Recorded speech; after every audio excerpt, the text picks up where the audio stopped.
I will instruct you, teach you my loving eye on you.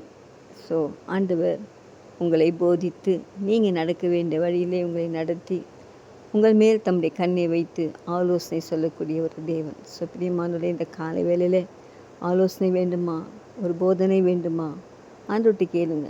அவர் அழகாக உங்களோடு பேசுவார். அது மட்டும் இல்லை, இங்கே இந்த 32ஆம் சங்கீதத்தில் சொல்லப்பட்டிருக்கு, நம்முடைய அக்கிரமங்களை கர்த்தர் எண்ணாது இருக்கிறார். ரெண்டாவது, நம்முடைய ஆவியிலே கபடம் இருக்கக்கூடாது. நம்முடைய மீறுதல்கள் மன்னிக்கப்பட வேண்டும். இந்த 3 காரியங்களும் நமக்குள் இருக்கும் என்று சொன்னால் நாம் பாக்கியவான்கள். நாமும் நம்முடைய அக்கிரமங்களை, நம்முடைய பாவங்களை ஆண்டவர் சமூகத்தை அறிக்கையிட்டு நாம் இருக்கும்போது ஆண்டவர் என்ன செய்வார் என்று சொன்னால் நமக்கு போதிப்பார், வழியை காட்டுவார், கண்களை வைப்பார், ஆலோசனை சொல்வார்.